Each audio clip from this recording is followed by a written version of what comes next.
Hey guys, hey Sir Thorn here. I'm making this video more or less at the drop of a hat.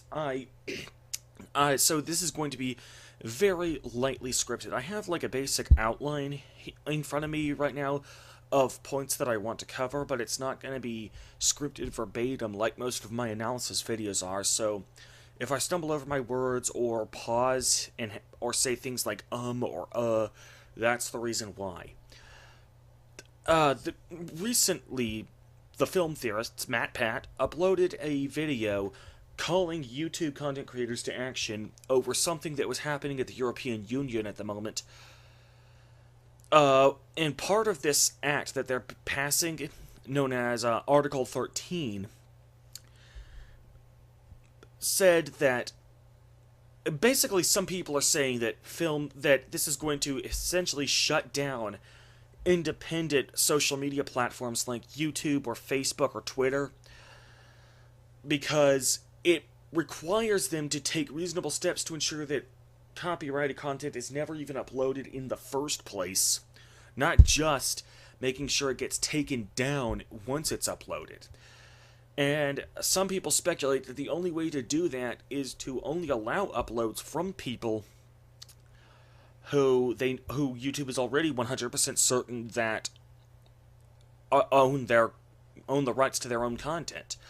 Okay, well, I don't see that as actually happening though, and I people are panicking. So I wanted to address this as quickly as possible. Though, let's be honest here, I'm such a small YouTuber myself that my video is probably going to get lost in the shuffle. But if anybody out there sees this video and it makes them feel better, share it with other people.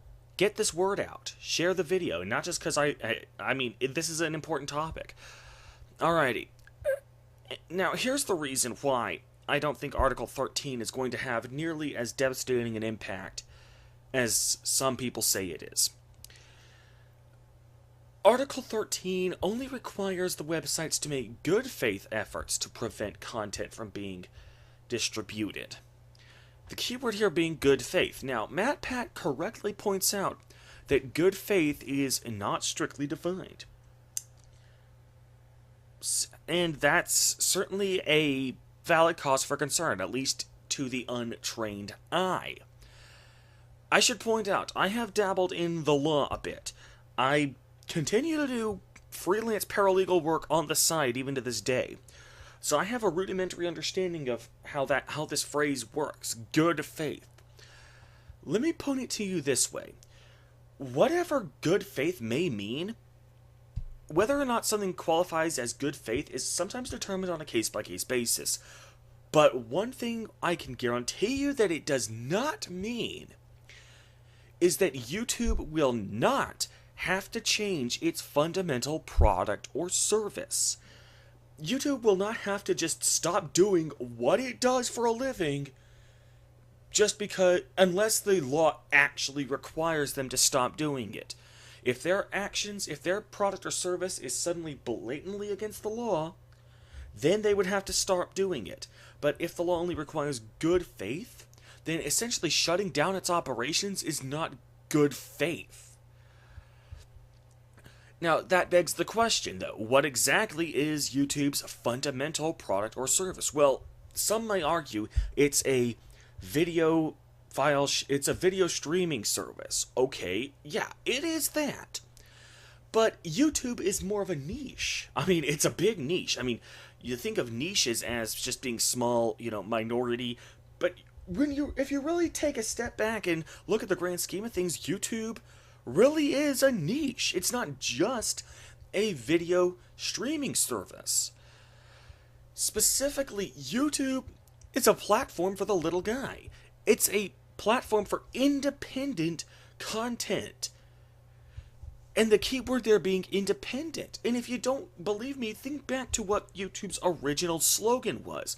Back in the 2000s, YouTube's original slogan was broadcast yourself.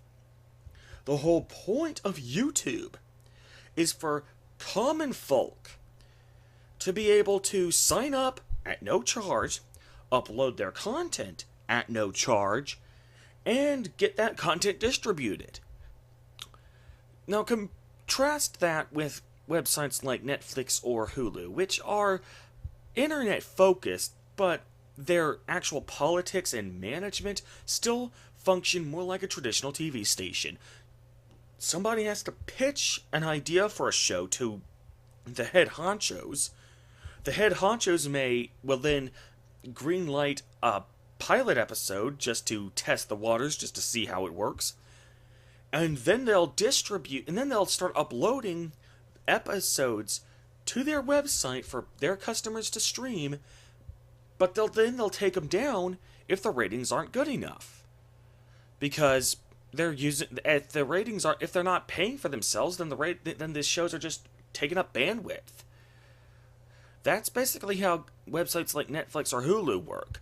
YouTube is literally the complete opposite of what traditional TV stations are supposed to be. YouTube is designed for the little guys like me.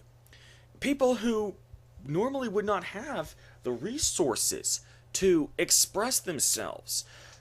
YouTube offers offers a platform for the little guy unprecedented, honestly, in the history of all of the world.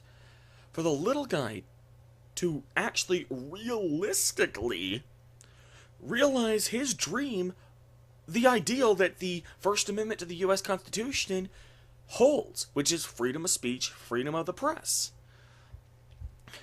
That is YouTube's niche. Yes, there are major companies and super rich celebrities like singers who also have YouTube channels. That doesn't mean YouTube markets to them. I mean, technically, that's no more a part of YouTube's target demographic than, think about it this way. The Ku Klux Klan will technically sell its merchandise to black buyers if those black buyers are willing to buy. That does not make those people the Ku Klux Klan's target audience. Of course, you're not going to actively avoid customers who aren't in your target audience, because that's just dumb from a business standpoint. It's also just dumb from a business standpoint to have an target demographic, to just not have a target demographic at all. You want to attract everybody. Oh, hearts, hugs, and rainbows. No. This is business 101. You need to target one target demographic and market your product to that demographic, and that goes for any business you run. YouTube is a video streaming service, but its target demographic is the working class. And that is YouTube's niche. YouTube is big enough that it's probably the last thing you'd expect to be classified as a niche website, but if you look at it objectively, it really is. So, some people say that the only way YouTube could comply with this new regulation over at the European Union is to completely take down independent content creators' channels as a whole. I do not see that as being what YouTube would actually be required to do, because that would fundamentally alter the nature of YouTube's service. Now, let's play devil's advocate here for a minute. Let's assume the worst case scenario, that YouTube would actually have to stop even allowing copyrighted uploads in the first place. Well, worst case scenario, videos would be scanned for copyrights before publishing, which sounds kind of wonky, but here, let me try and paint a picture for you. Right now, if you're uploading videos to YouTube yourself, you realize that you upload the videos and then it gets processed. Now, let me point YouTube will only distribute videos will only stream videos in MP4 format. So if your video is not in MP4 format, it has to be processed into MP4 format. If your video is already MP4 format to begin with, great. That processing will take significantly less time, although it still needs to process because YouTube still needs to check to see if it's already MP4. Now here's the problem. Here's what most people seem to confuse. Everyone seems to think that uploading the content, just even so much as uploading it, is something that YouTube would have to prevent us from doing. That is not true. Let me put it to you this way. Let's say for a minute that I work at a local TV station in my home city. And I go to my boss, who's the editor, and I show him this little documentary here, and I say, hey, can we broadcast this on our channel sometime like this Friday evening as a special or something? And he looks at it and he's like, no, we don't have the rights to broadcast this. It's copyrighted. We can't distribute unless we pay a big-ass fee, and we're just not big enough to make back that fee in ratings. Okay, so he's rejected it from being distributed on on our station. Guess what? The copyright owners have not had their copyrights violated at all. No safe harbor necessary. That is basically the difference between uploading and publishing on YouTube. I can upload the video. Now imagine if after this Article 13 nonsense actually gets passed, YouTube takes its current copyright scanner and just runs it across the video before it gets published as part of its processing phase. So maybe add an extra, 20 minutes per gigabyte of file size onto the processing phase. And then after it's convinced that the content is not copyrighted, or at the very least that the only copyrighted content in it is something that the copyright owners have given free reign for people to use on YouTube, or just want to put ads on. Once it is convinced that it is not containing copyrighted material, that the copyright owners will want to just completely take down, then and only then would it actually get published. And so basically the worst case scenario that I see is that videos would just take longer to get published. It's as simple as that. They would just take longer to get processed. For people like me, who uploads my episodes weeks, sometimes weeks, usually 1 week, usually a day, but usually a couple of days, but sometimes as many as a few weeks in advance. My channel and guys who have a schedule like mine would be instantly compatible out of the box with this new system. Just plug and play. So that is what I see as the realistic worst case scenario. But let's delve just a little bit deeper. Let's think about the absolute worst possible case scenario here. Let's assume that YouTube, in order to comply with this law, really does have to just stop accepting uploads altogether. MatPat says that this only technically applies in Europe, but most companies will comply with the lowest common denominator.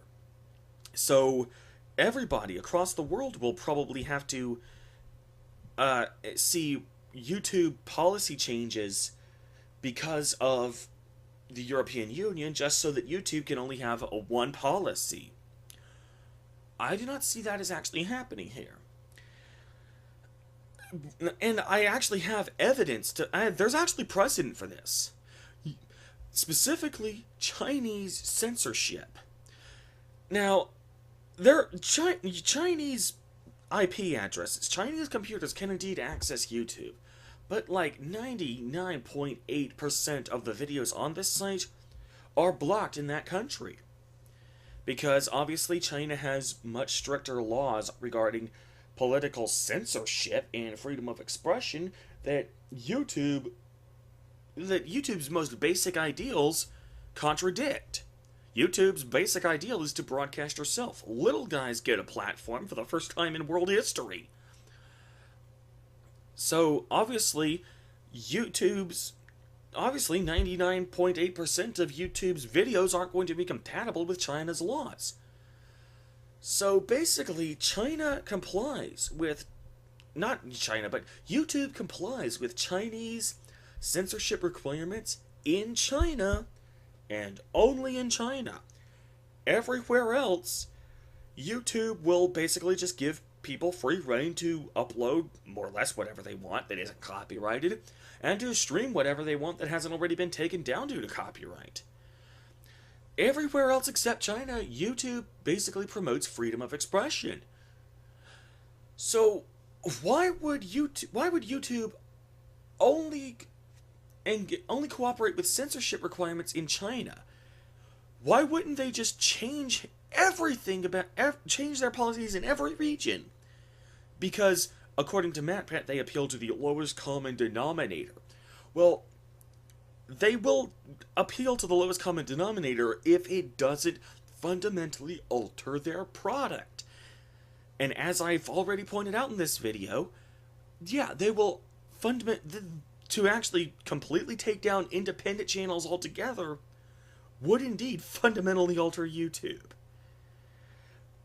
I don't see that. I see YouTube engaging in a similar product even if the worst case scenario happens in the European Union. Worst case scenarios that we'd see independent content creators in Europe get taken down. So, PewDiePie, I'll miss you, buddy, but looks like it's time for you to retire. Honestly, that's the worst case scenario that I see. In 5 other continents, YouTube will, I'm 99% certain YouTube will just continue going on like it's always been. Because the precedent set by China and YouTube's dealings with China say they will. So, I hope this video makes you guys feel better about this Article 13 fiasco. I would encourage people to share this video, distribute it on various social media websites. I hope that people will stop panicking and will take a deep breath about all this.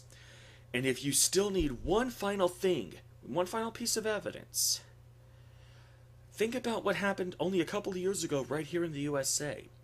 The FCC, under the Trump administration, was looking to repeal Obama's quote-unquote net neutrality act. And everybody was in an uproar that this would effectively allow guys like YouTube to take down any content that they personally didn't like because they were a private company and therefore were not bound by the First Amendment. Everybody was in a panic that this would be the end of YouTube as we know it because YouTube is a platform for self-expression. Well, newsflash, YouTube wasn't going to take down anything from indie content creators anyway because that's literally what YouTube is about, even if they aren't strictly legally required to be. That's what YouTube has chosen to be about. So, there's not one but 2 precedents that tell me that YouTube, at least for 5 continents out of 6, is not going to undergo any significant changes. So, if this video made you feel any better, be sure to give this video a thumbs up and share it with your friends. Also, check out some of my Let's Plays on this channel where I take a more lighthearted approach to some issues and just have a good time. And check out my in-depth story analysis videos too. In the meantime, however, I am Mr. Thorn, and I will see you guys later.